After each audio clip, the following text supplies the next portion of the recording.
جس عنوان پر آپ کی خدمت میں بات کر رہا ہوں وہ ہے عقائد اسلام کا تحفظ۔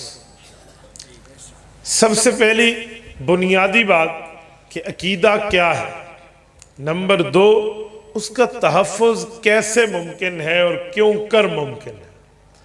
یہ بات یاد رکھیں کہ ایک عقیدہ ہے، ایک عمل ہے۔ رسالت مآب علیہ السلام سے عقائد بھی ثابت ہیں اور اعمال مسائل بھی ثابت ہیں۔ غلطی آج یہ پائی جاتی ہے یا تو اہل علم کی بات کو عوام سمجھی نہیں ہے یا شاید اہل علم سمجھا نہیں پائے کہ ہم نے لوگوں کو اس ڈگر پہ چلا دیا ہے کہ جی رسول اللہ صلی اللہ علیہ وسلم کے ہاں تو نرمی ہے، آقا نامدار تو ہم معاف کرنے والے ہیں، اسی لیے کوئی عقیدے میں لے دو کی بات بھی ہو جائے تو مان لیں، آقا نے نرمی فرمائی ہے تو ہم نرمی کیوں نہ کریں۔ یہ بات عین غلط ہے کہ رسالت مآب نے کسی عقیدے پر نرمی فرمائی ہے۔ یہ اس دھرتی پہ سب سے بڑا جھوٹ ہے۔ رسول اللہ نے جہاں نرمی فرمائی ہے وہ مسائل ہیں، اعمال ہیں، عقائد نہیں۔ عقائد میں اللہ کے رسول مضبوط چٹان سے بھی سخت مضبوطی میں ٹھہرے ہیں اور اللہ کے رسول نے ایسے جم کر ڈٹ کر دکھایا ہے جیسے ڈٹ کر دکھانے کا حق ہے۔ رسول اللہ نے نرمی فرمائی ہے، ذاتیات کی بات اٹھا لیں، اعمال کی بات اٹھا لیں، مسائل کی بات اٹھا لیں، جس میں اسپیس مل سکتا ہے، گنجائش مل سکتی ہے، وہ مسائل ہوتے ہیں، وہ عقائد نہیں ہوتے۔ آؤ میں آپ کی خدمت میں ایک بات پیش کرتا ہوں۔ قرآن کریم کھولیے، احادیث پاک سے پہلے اللہ کے قرآن کو دیکھیں کہ عقائد اور مسائل میں رسالت مآب کی نرمی کہاں ملتی ہے۔ سورۃ الکافرون کھولیے، 30واں پارہ ہے، آخری صفحہ ہے قرآن کریم کا، اور یہ آخری صفحات ہیں، اگلے صفحے پر قرآن مکمل ہو رہا ہے۔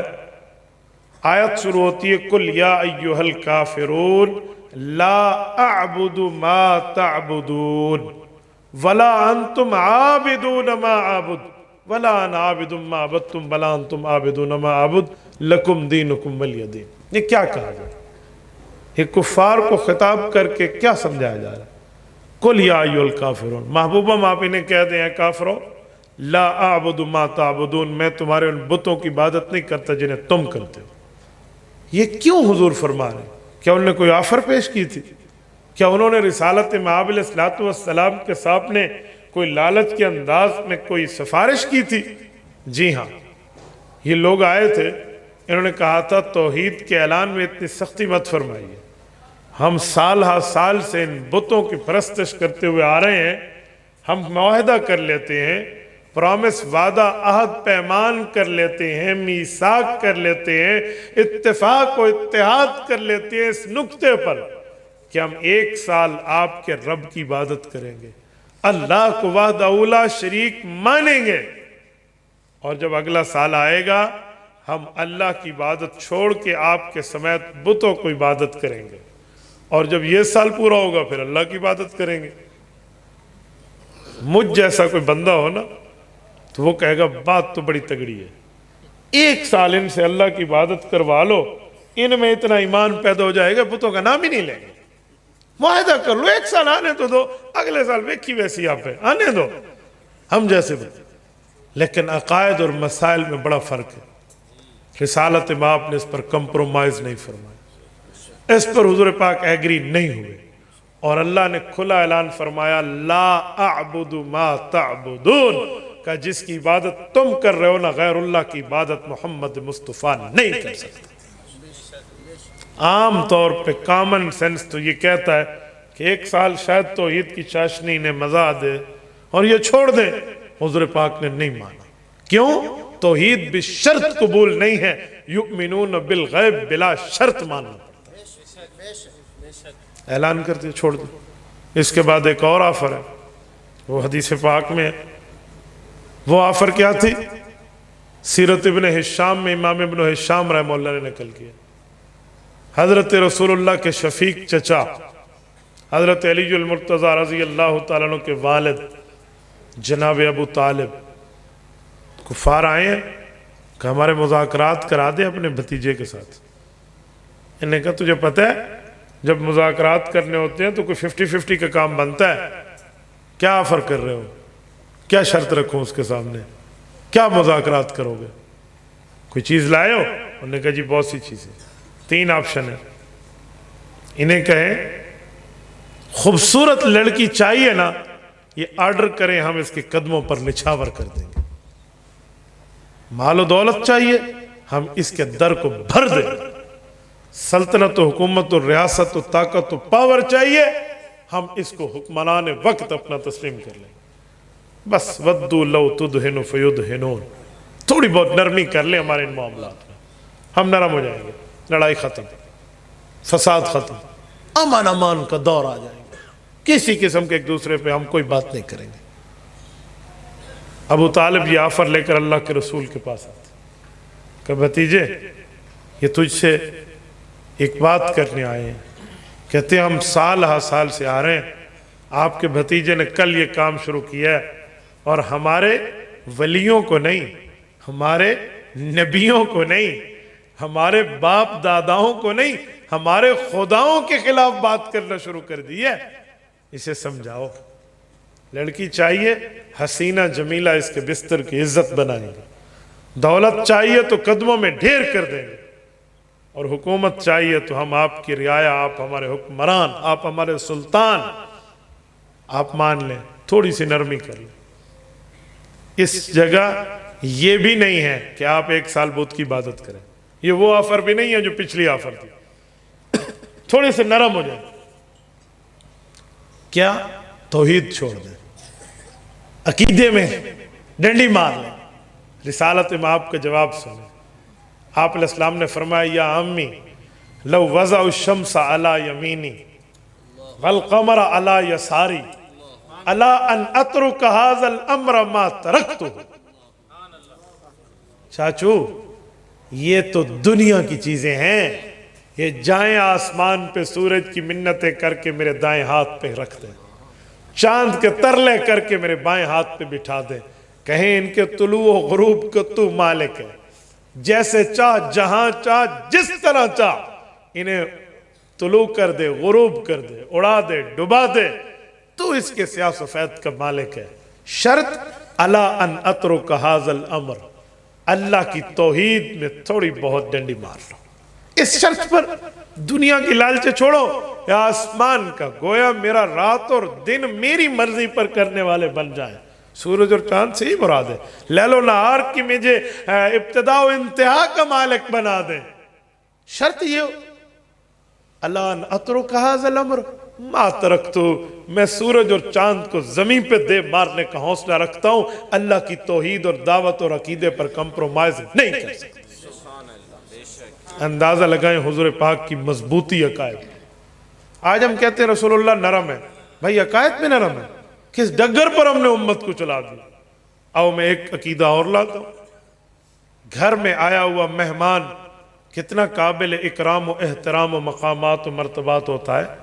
کہتے ہیں گھر چل کر آ گیا، گھر چل کر آیا ہے، دروازے پر آیا ہے تو بس بات نبی ہو تو لوگ بادل نخواستہ مان لیتے ہیں۔ ریاض کیپٹل آف دا کنگڈم، سعودیہ کا دارالخلافہ ہے، 70 کلومیٹر دور اس کی ایک بستی ہے جسے قریہ یمامہ کہتے ہیں۔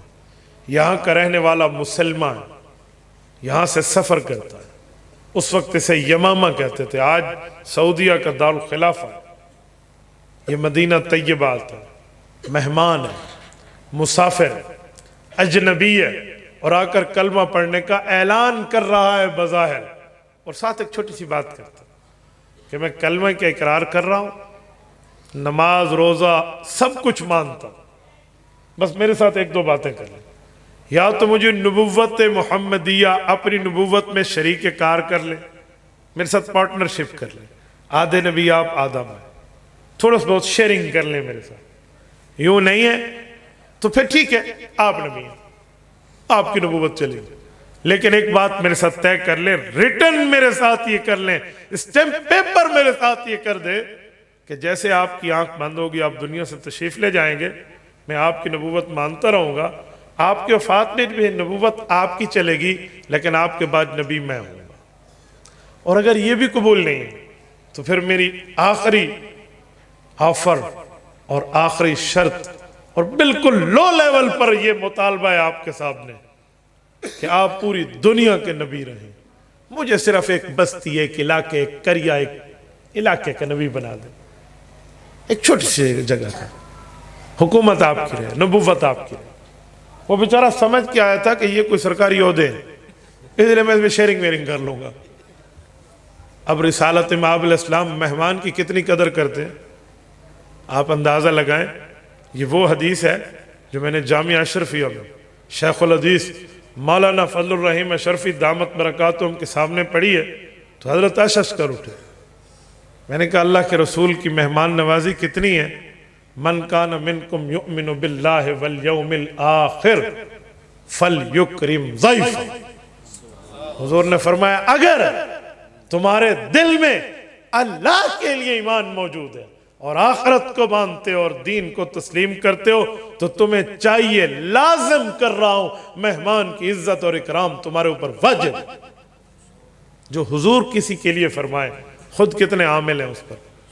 آپ علیہ السلام کے، مجھے یہ عصا دکھائیں، یہ عصا جو ہے نا، یہ عصا اسٹک، یہ اسٹم لوہے کا ہے۔ رسالت مآب علیہ السلام کے ہاتھ میں اس وقت ایک درخت کی ٹہنی، لکڑی، درخت کی ٹہنی شاخ ہے، اور اس کو اللہ کے رسول صلی اللہ علیہ وسلم یوں زمین کو کرید رہے تھے بات فرماتے وقت، اور اس وقت اس بندے نے آفر پیش کی ہے۔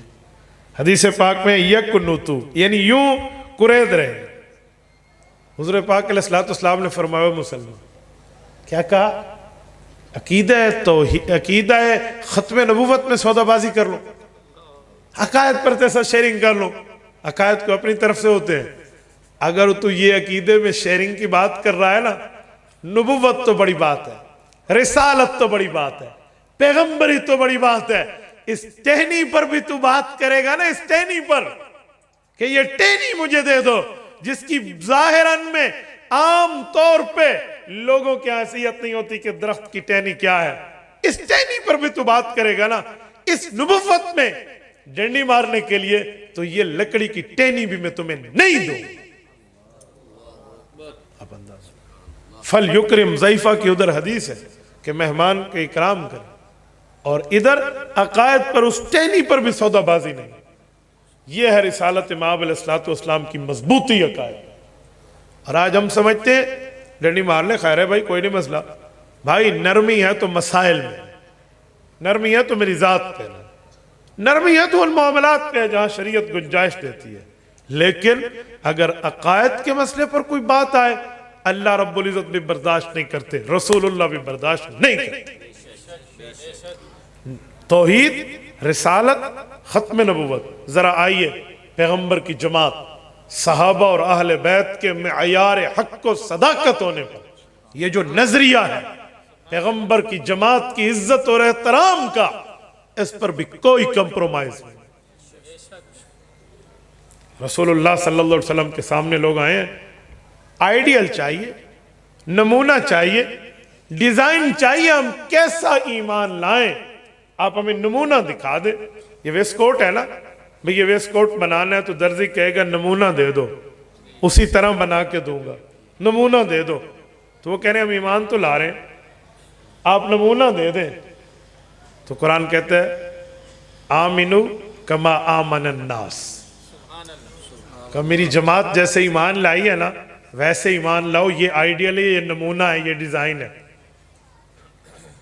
مفتی بغداد امام محمود آلوسی رحمہ اللہ، احناف کی سب سے بڑی عربی کی تفسیر 30 جلدوں، روح المعانی، اس آیت کے تحت امام محمود آلوسی فرماتے ہیں کما آمن ابو بکر، کما آمن عمر، کما آمن عثمان، کما آمن علی، کہا جیسے میرے صحابہ اور اہل بیت اور خلفاء راشدین ایمان لائے ہیں، یہ ڈیزائن ہے، اس جیسا ایمان لے کر آ جاؤ۔ وہ توحید پر کوئی ڈنڈی نہیں مار رہے، مانتے ہیں۔ رسالت پر انہیں کوئی ڈاؤٹ نہیں ہے، مان رہے ہیں۔ ختم نبوت پر انہیں کوئی شک نہیں ہے، تسلیم کر رہے ہیں۔ معیار حق و صداقت صحابہ پر بھی انہیں شک نہیں ہے، لیکن ایمان کے ڈیزائننگ میں ان لوگوں کے دل کے اندر کا بغض ابلا اور کہنے لگے انؤمن کما آمن السفہاء. یہ تو نعوذ باللہ الیاذ باللہ بیوقوف لوگ ہیں، سادے بندے ہیں. ہم ان جیسے ایمان لائیں. جھلیاں نو ویکھو جو اب ہم پنجابی میں بات کر دیں، اس طرح کی گستاخی کے لفظ بولے. رب کریم نے کیا جواب دیا جو رسول کریم نے پڑھ کے دیا؟ فرمایا الا انہم ہم السفہاء ولکن لا یعلمون. 3 لفظ ہیں، الا انہم ہم السفہاء. یہ 3 ضمیریں اور باتیں اور پوری بات میں پھر کہا جا رہا ہے. حالانکہ ایک میں بھی بات فٹ ہو سکتی تھی.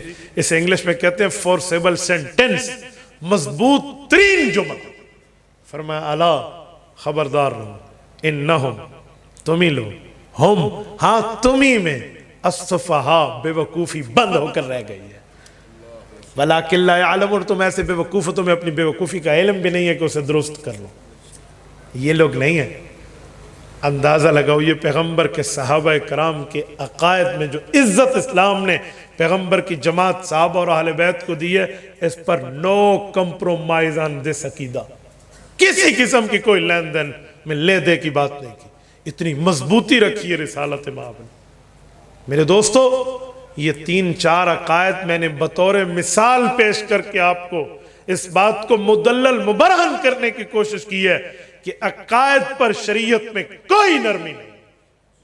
نرمی دینی ہے مسائل، ہاں یہ میرا حق کھا گیا میں معاف کر دوں گا، خیر ہے یار کوئی نہیں مسئلہ، جانے دو.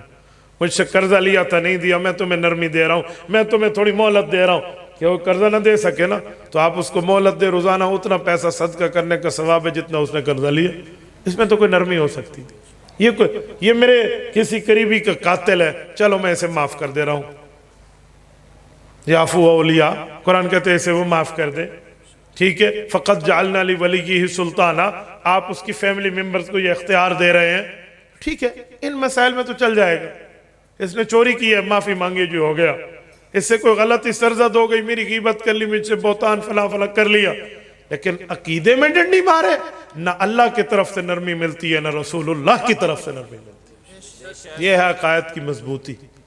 میرے دوستو، جب ہم عقائد میں مضبوطی پیش کرتے ہیں اس کی ان دلائل کی بنیاد پر پیش کرتے ہیں کہ رسول اللہ صلی اللہ علیہ وسلم نے عقائد میں اتنی مضبوطی دکھائی.